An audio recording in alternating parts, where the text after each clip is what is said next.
الحمد لله نحمده ونستعينه ونستغفره ونؤمن به ونتوكل عليه ونعوذ بالله من شرور أنفسنا ومن سيئات أعمالنا من يهده الله فلا مضل له ومن يضلل فلا هادي له ونشهد أن سيدنا ونبينا ومولانا محمدا عبده ورسوله صلى الله تعالى عليه وعلى آله وأصحابه وبارك وسلم تسليما كثيرا أما بعد. قال الله تبارك وتعالى في القرآن المجيد والفرقان الحميد: فأعوذ بالله من الشيطان الرجيم بسم الله الرحمن الرحيم. ولا تقولوا لمن يقتل في سبيل الله أموات بل أحياء ولكن لا تشعرون. وقال النبي صلى الله عليه وسلم: أفضل الصيام بعد شهر رمضان شهر الله المحرم. وقال النبي صلى الله عليه وسلم في حديث آخر: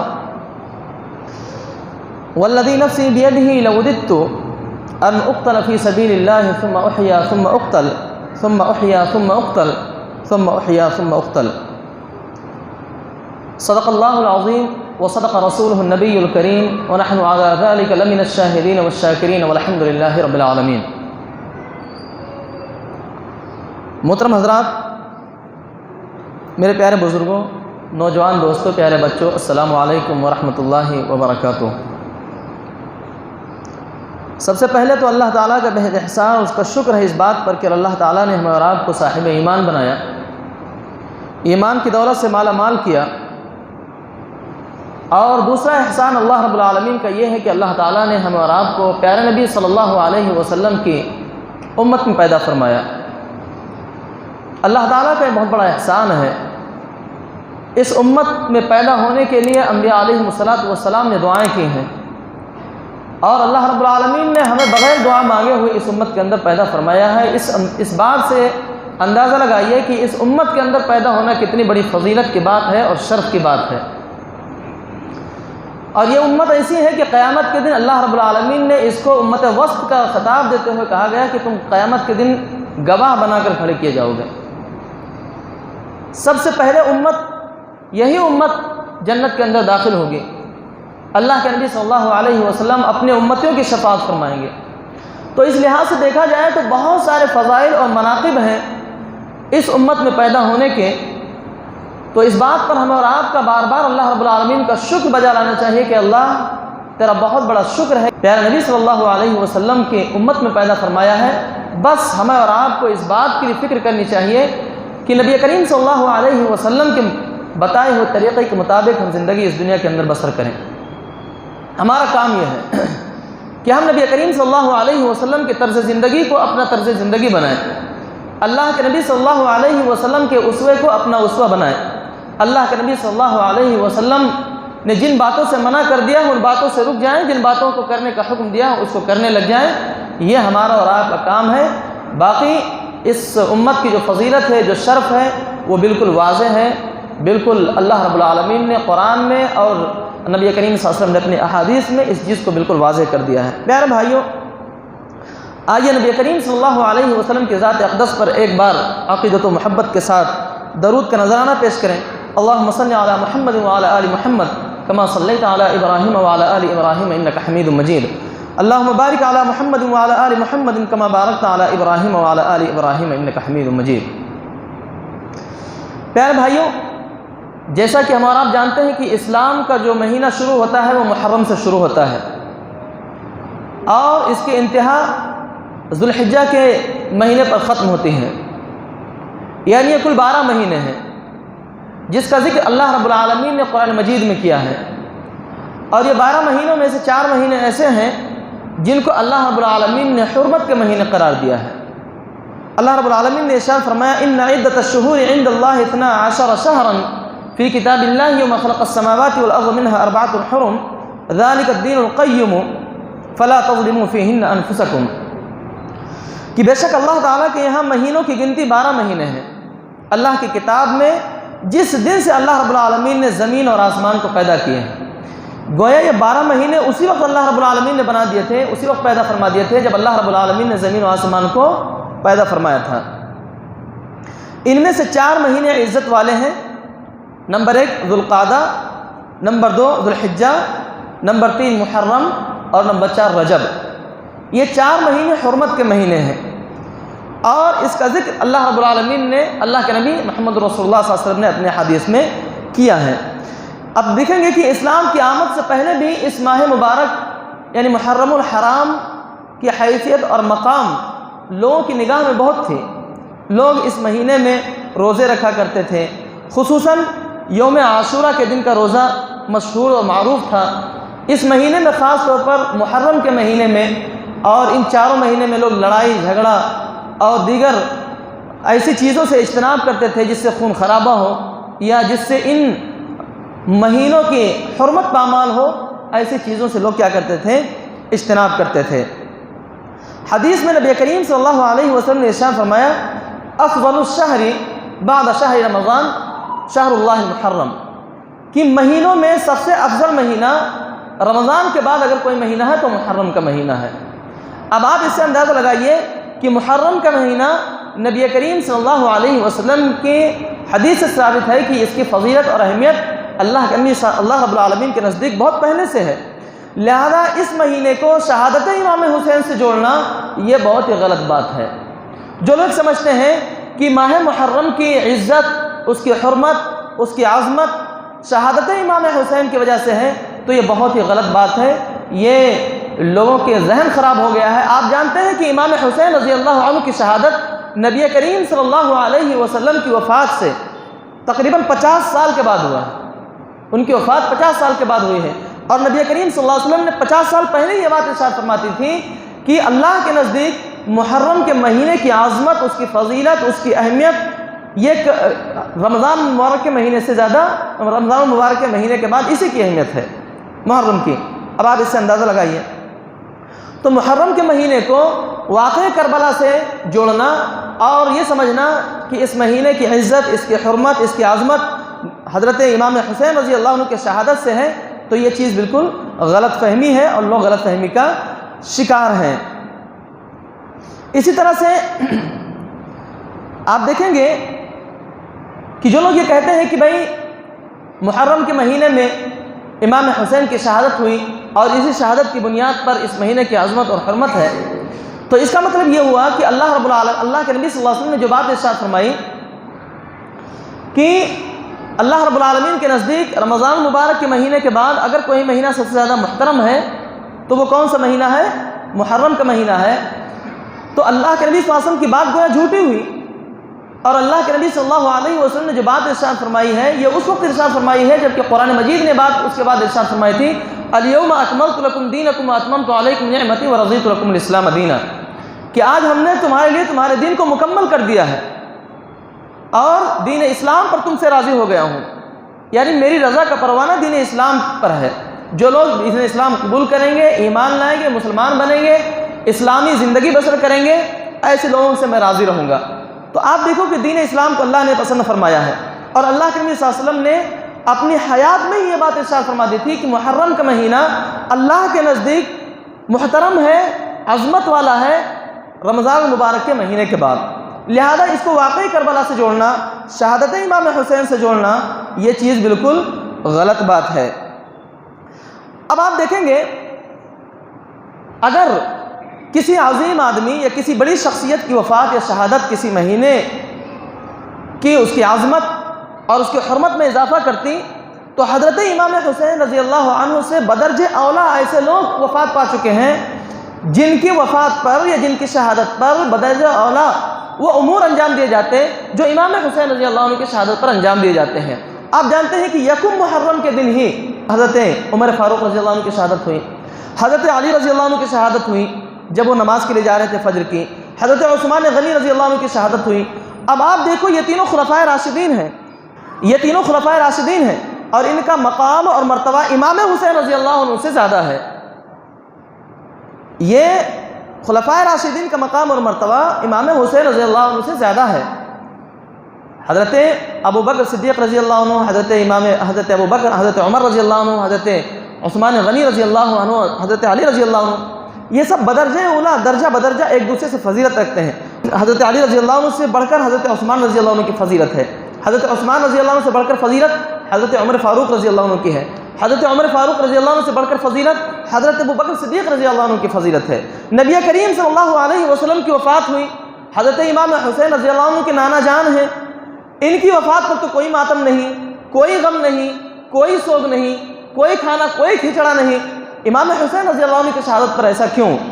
حضرت علی رضی اللہ عنہ کو شہید کیا گیا، حضرت علی رضی اللہ عنہ کی شہادت پر یہ تمام امور انجام نہیں دیے دیتے، جبکہ حضرت علی رضی اللہ عنہ تو آپ کے والد محترم ہیں۔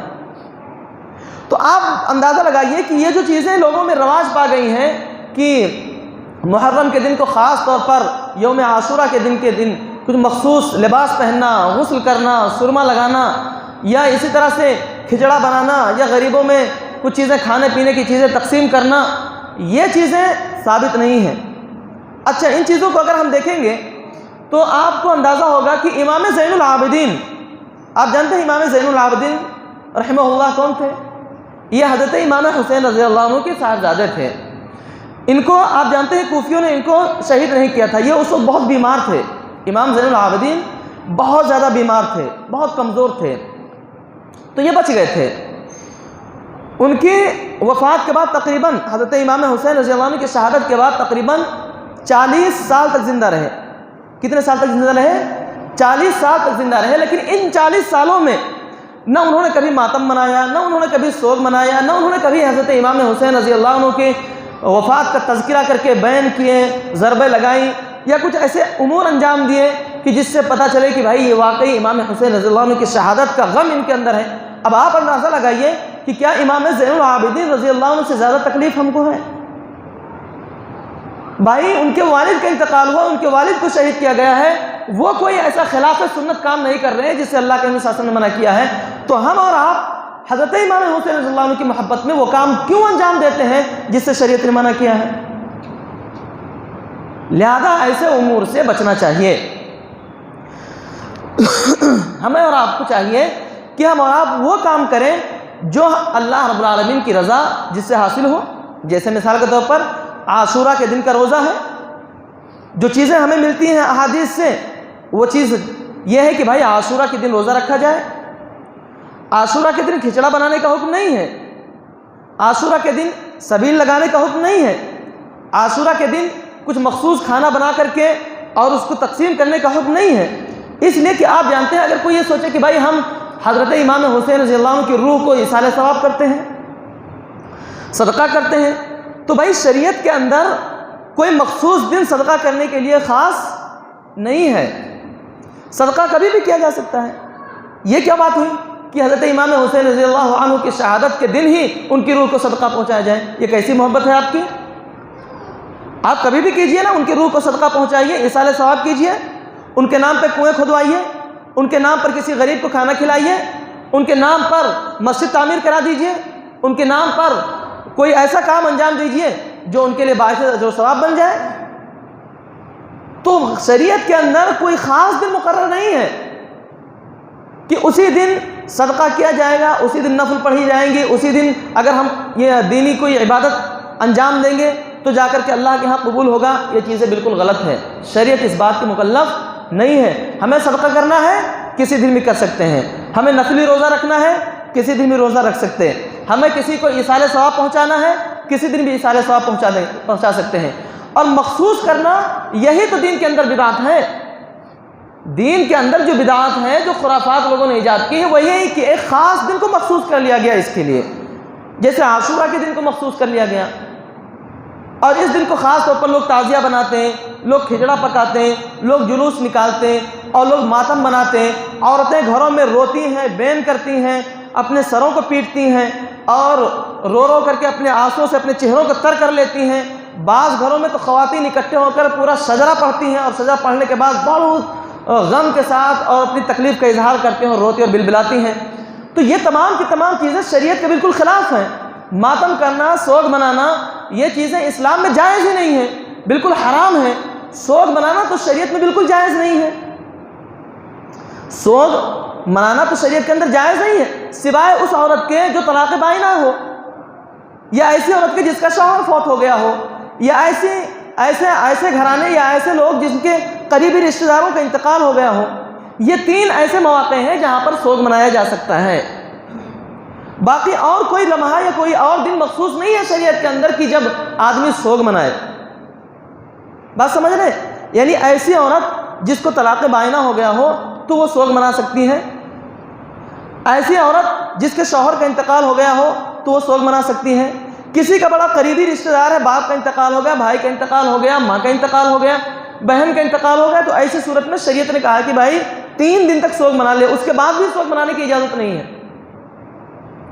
یعنی 3 دن سے زیادہ بھی سوگ منانے کی اجازت نہیں ہے. صرف اس عورت کو جو عدت میں ہو اور جو عدت گزار رہی ہو اس کو سوگ منانے کا حکم ہے، جس کے شوہر کا انتقال ہو گیا ہو.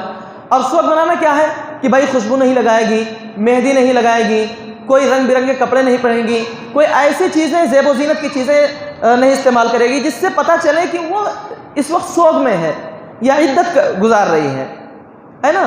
باقی اب شہادت امام حسین پر سوگ منانا یہ چیز تو بالکل غلط ہے.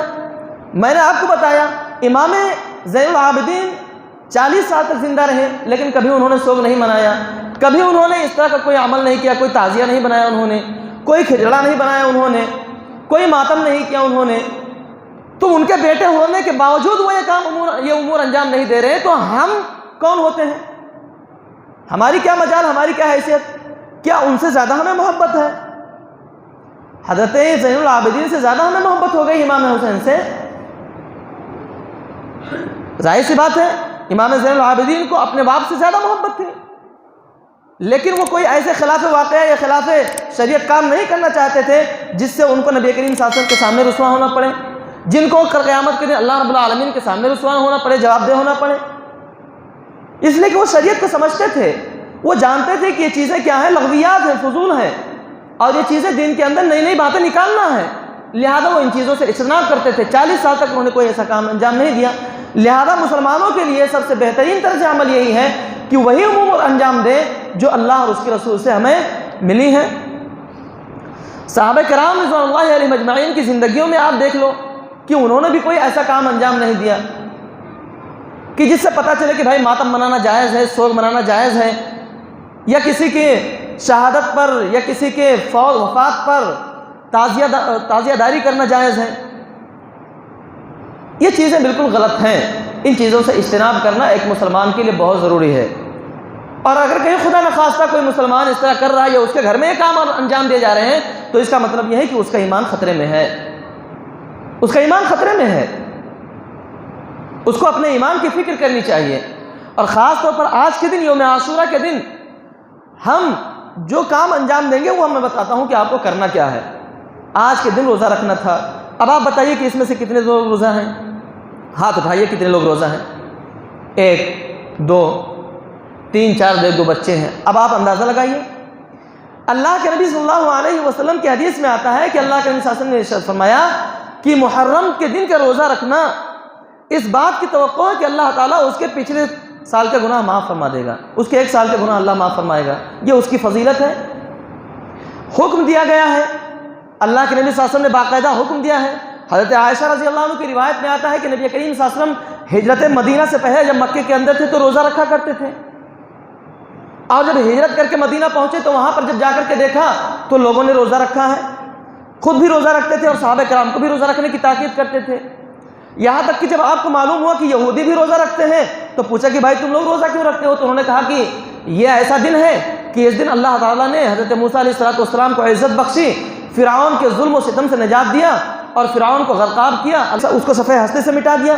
اس لیے شکرانے کے طور پر حضرت موسیٰ علیہ السلام نے روزہ رکھا تھا، لہذا ہم بھی روزہ رکھ رہے ہیں. تو اللہ کے نبی صلی اللہ علیہ وسلم نے ارشاد فرمایا تھا کہ نحن احق بموسیٰ منکم، کہ ہم اس بات کے زیادہ مستحق ہیں کہ سیدنا موسیٰ علیہ السلام کے، یعنی ہم زیادہ حقدار ہیں تم سے موسیٰ علیہ السلام کے.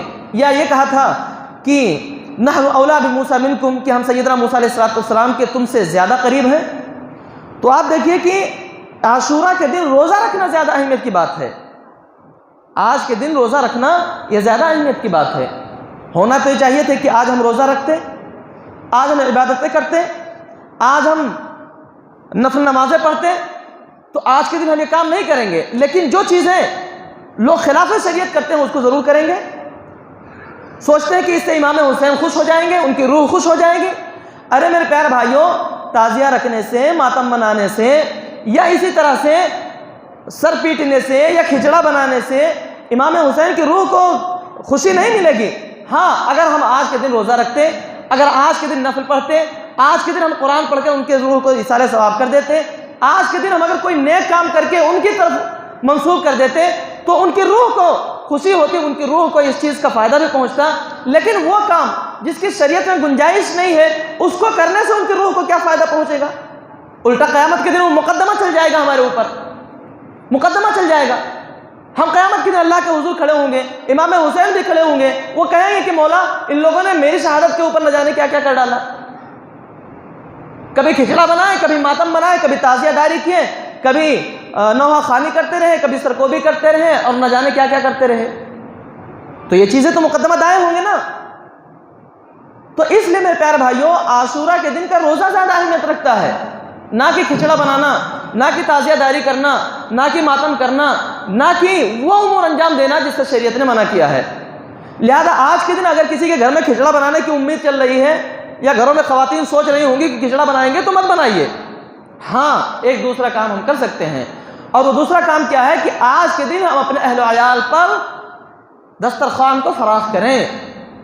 دسترخوان کو فراخ کرنے کا مطلب یہ ہے کہ آج ہم ان کو بہتر سے بہتر کھانا کھلانے کی کوشش کریں۔ کھانا بناؤ، ان کو بہتر سے بہتر غذائیں کھلاؤ۔ یہ چیزیں ہمارے لیے سال بھر میں وسعت اور فراخی کا باعث بنیں گی۔ حدیث سے ثابت ہے، بہت ساری احادیث سے ثابت ہے۔ کچھ لوگوں نے اس کو ضعیف بھی کہا ہے، کچھ لوگوں نے اس کے سند کو بھی کہا ہے کہ بھائی یہ جھوٹی روایت ہے، لیکن بہت ساری سندیں ایسی ہیں جس کی وجہ سے اہل سنت والجماعت اس بات پر اتفاق کرتے ہیں کہ ان چیزوں پر عمل کرنا کوئی غلط بات نہیں ہے، فضائل کے باب میں اس پر عمل کیا جا سکتا ہے۔ لہذا آج کے دن اب ہم اپنے اہل عیال کو عمدہ سے عمدہ کھانا کھلائیں۔ عمدہ سے عمدہ کھانا کھلانے کا مطلب یہ نہیں ہے کہ ہم اپنے جو ہماری حیثیت ہے اس حیثیت سے بڑھ کر ہم بچوں کو کھانا کھلانا شروع کر دیں، آمدنی اٹھنی اور خرچہ روپیہ کر دیں، ایسا نہیں۔ جیسے مثال کے طور پر آج ہم دال چاول کھاتے روزانہ، آج ہم گوشت کھائے، لیکن بہت افسوس کی بات یہ ہے کہ ہمارے قصائی برادران جو ہیں وہ اور زیادہ بدعت کے شکار ہیں کہ محرم کے دن گوشت ہی نہیں کاٹتے، جبکہ مسلمانوں کی سب سے بہترین غذا گوشت ہی ہے۔ مسلمانوں کی سب سے بہترین غذا کیا ہے؟ گوشت ہے۔ گوشت کے ذریعے وہ مختلف قسم کے لوازمات اور مختلف قسم کے ڈشز بناتے ہیں، ہے کہ نہیں؟ بناتے ہیں کہ نہیں بھائی؟ تو اس لیے خاص طور پر یہ بھی غلط ہے کہ جو قصائی حضرات جو محرم کے دن گوشت کاٹنا بند کر دیتے، یہ بھی غلط ہے۔ بھائی کیوں نہیں کاٹتے؟ شہادت امام حسین کی، یہ کیا بات ہوئی؟ شہادت امام حسین کی اس سے کیا نسبت ہے؟ جبکہ ابھی میں نے آپ کو بتایا کہ محرم کے مہینوں کو بڑی افضلیت حاصل ہے۔ اللہ رب العالمین نے ابتدا ہی سے اس کو حرام قرار دے دیا تھا کہ یہ حرمت والا مہینہ ہے، اور اس مہینے کو اتنا نحوست نہیں سمجھنا چاہیے، لوگ اس کو نحوست بھی سمجھتے ہیں۔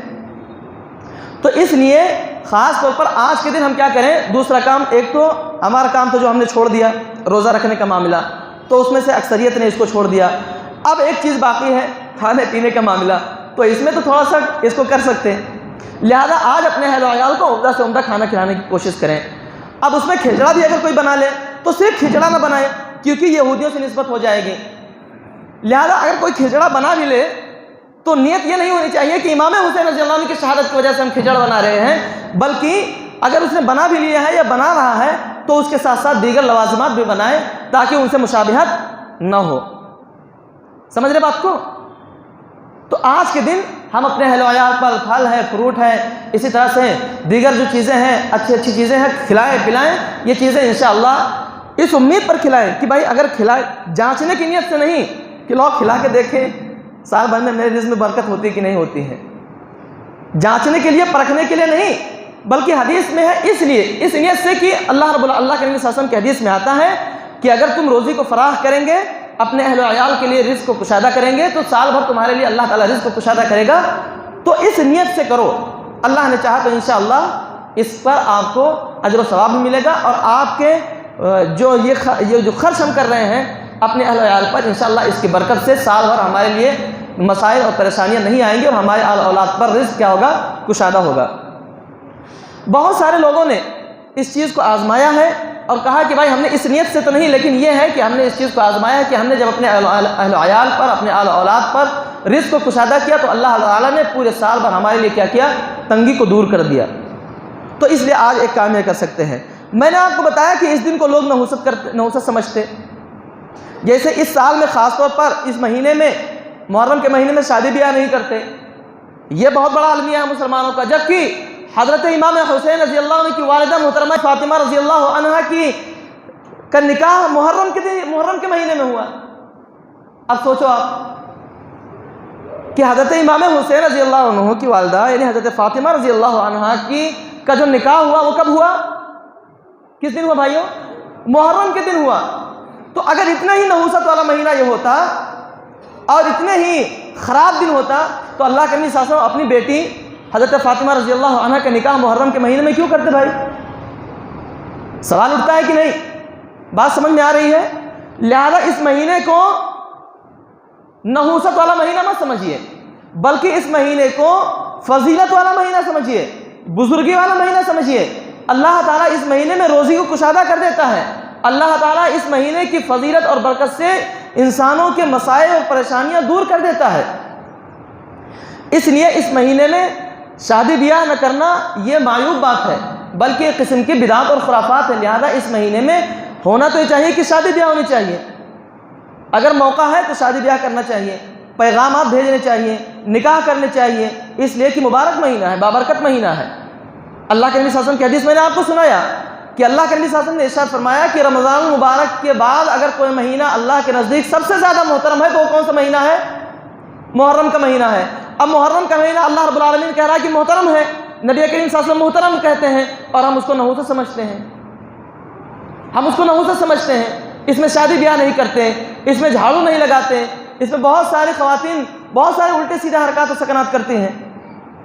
لہذا اپنے گھروں سے ان چیزوں کو ختم کریں۔ کب تک جہالت کی زندگی بسر کریں گے؟ کب تک وہی پرانی چیزیں لے کر چلتے رہیں گے؟ جو چیزیں ہم کو معلوم ہو جائیں قرآن اور سنت کی روشنی میں، جو باتیں ہمارے علم میں آ جائیں اس پر عمل کریں، خود بھی عمل کریں، اپنے اہل عیال کو بھی اس پر عمل کرائیں۔ جہالت کی زندگی چھوڑ دیجئے۔ جب تک نہیں معلومات تھی یا کسی نے بتایا نہیں تھا یا کسی ذریعے سے آپ کو معلوم نہیں ہو سکا تب تک کوئی مسئلہ نہیں ہے، بات ختم ہو گئی۔ لیکن جاننے کے بعد، علم ہو جانے کے بعد اگر ہم وہی امور انجام دیتے رہیں جو دشمنان حسین کرتے ہیں تو پھر ایسی صورت میں قیامت کے دن ہم پر مقدمہ دائر ہوگا اور قیامت کے دن اللہ کے حضور سے ہم بچ نہیں سکتے ہیں۔ لہذا ان چیزوں کو ہم ہرگز اختیار نہ کریں جس سے شریعت نے ہمیں منع کیا ہے۔ پیارے بھائیوں، اسی طرح سے محرم الحرام کے مہینے میں امام حسین رضی اللہ عنہ کی شہادت ہوئی۔ اب آپ یہ بتائیے کہ کیا شہادت کوئی معیوب چیز ہے؟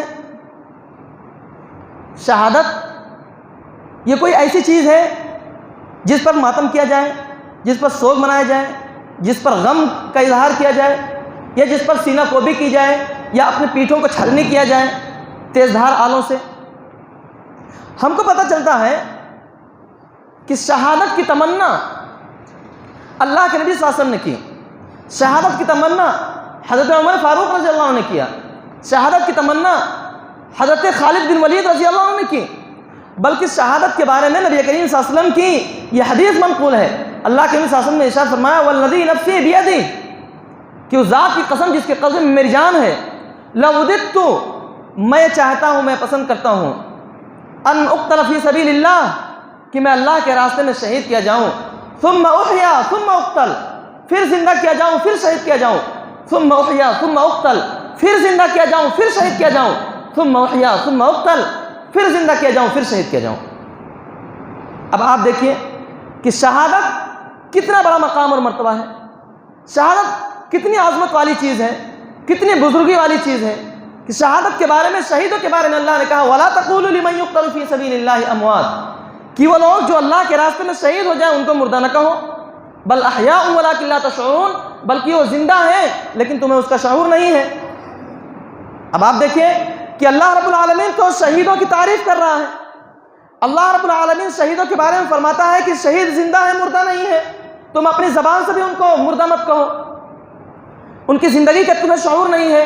نبی کریم صلی اللہ علیہ وسلم شہادت کی تمنا کر رہے ہیں، بار بار کہہ رہے ہیں کہ اللہ میں چاہتا ہوں کہ میں تیرے راستے میں شہید کیا جاؤں، پھر زندہ کیا جاؤں، پھر شہید کیا جاؤں، پھر زندہ کیا جاؤں، پھر شہید کیا جاؤں، پھر زندہ کیا جاؤں، پھر شہید کیا جاؤں۔ حضرت عمر فاروق رضی اللہ عنہ کا قول مشہور ہے کہ حضرت عمر رضی اللہ عنہ شہادت کے حصول کی دعائیں مانگا کرتے تھے۔ حضرت خالد بن ولید رضی اللہ عنہ، یہ پوری زندگی انہوں نے گھوڑے کی پیٹھ پر ہی زندگی بسر کر دی، یعنی میدان جہاد میں ہی اپنی عمر بسر کر دی، اور آخر میں جب ان کا انتقال ہونے لگا تو انہوں نے کہا میں پوری زندگی میدان جنگ میں ہی رہا، لیکن افسوس کہ آج میں اونٹ کے مرنے کی طرح مر رہا ہوں، یعنی جس طرح اونٹ جو ہے وہ اپنے موت کی تمنا کرتا ہے، آج میں اپنے موت کی تمنا کر رہا ہوں۔ تو پیارے بھائیو، شہادت ہے مطلوب مقصود مومن، نہ مال غنیمت نہ کشور کشائی۔ تو شہادت یہ مومن کی زندگی ہے، شہادت یہیں سے امت مسلمہ کی بقا ہے۔ وہ کہتے ہیں وہ قتل حسین اصل میں مرگ یزید ہے، اسلام زندہ ہوتا ہے ہر کربلا کے بعد۔ تو شہادت کو کبھی معیوب نہ سمجھیے، شہادت غم منانے کا دن نہیں ہے بلکہ خوشی کا اظہار کا دن ہے، فخر کرنے کا دن ہے کہ ہمارے آبا و اجداد نے اپنے جانوں کا نذرانہ پیش کیا اسلام کی بقا کے لیے، اسلام کو بچانے کے لیے، اور اللہ تعالیٰ نے اگر ہمیں زندگی دی اور اللہ تعالیٰ نے ہمیں موقع دیا تو ہم بھی اپنی جانوں کا نذرانہ پیش کریں گے اللہ کے دین کی بقا کے لیے، اس کو بچانے کے لیے، اللہ کے دین کی خاطر اپنے جان و مال، عزت و آبرو سب کچھ لٹا دیں گے، جیسا کہ امام حسین رضی اللہ عنہ نے کیا کہ اپنے سارے اہل و عیال کو سب کو قربان کر ڈالا، لیکن کبھی باطل کے سامنے جھکے نہیں۔ ہمیں ہمارے اندر یہ عزم ہونا چاہیے، یہ ہے سنت حسین کہ شہادت کی تمنا کرنی چاہیے، مرنے کی تمنا کرنی چاہیے، اللہ تعالیٰ سے دعائیں مانگنی چاہیے کہ اللہ تعالیٰ مجھے اپنے راستے میں شہادت نصیب فرما۔ حدیث میں آتا ہے کہ جس کے دل میں شہادت کی تمنا نہ ہو، ایسا دل، ایسا شخص کسی بھی دین پہ مرے، یہ کیسا بھی مرے۔ گویا یہ شہادت بڑی عظمت والی چیز ہے، لہذا آج کے دن سوگ منانا، ماتم کرنا، بعض لوگ کہتے ہیں کہ اگر تمہارے گھر میں لاش پڑی ہو تو تم خوشیاں مناؤ گے۔ ارے بھائی، حضرت امام حسین رضی اللہ عنہ تمہارے کون ہیں؟ ابا لگتے، چاچا لگتے، آپ کے کون لگتے؟ حضرت امام حسین رضی اللہ عنہ کی شہادت آج سے 1400 سال پہلے ہوئی تھی۔ حضرت امام زین العابدین نے ان کی شہادت کا ماتم اس طرح سے تو نہیں منایا۔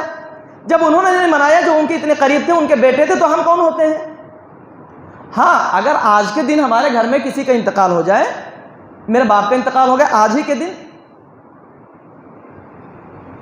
میرے بیٹے کا انتقال ہو گیا، میری والدہ کا انتقال ہو گیا، تو یقیناً آج کے دن میرے لیے خوشیاں منانا اور آج کے دن میرے لیے کوئی ایسا کام انجام دینا، یقیناً سب لوگ کہیں گے یار کتنا بیوقوف آدمی ہے کہ ماں کی لاش پڑی ہے اور یہ دیکھو کیا کر رہا ہے، باپ مردہ پڑا ہوا ہے اور یہ کیسے حرکات کر رہا ہے۔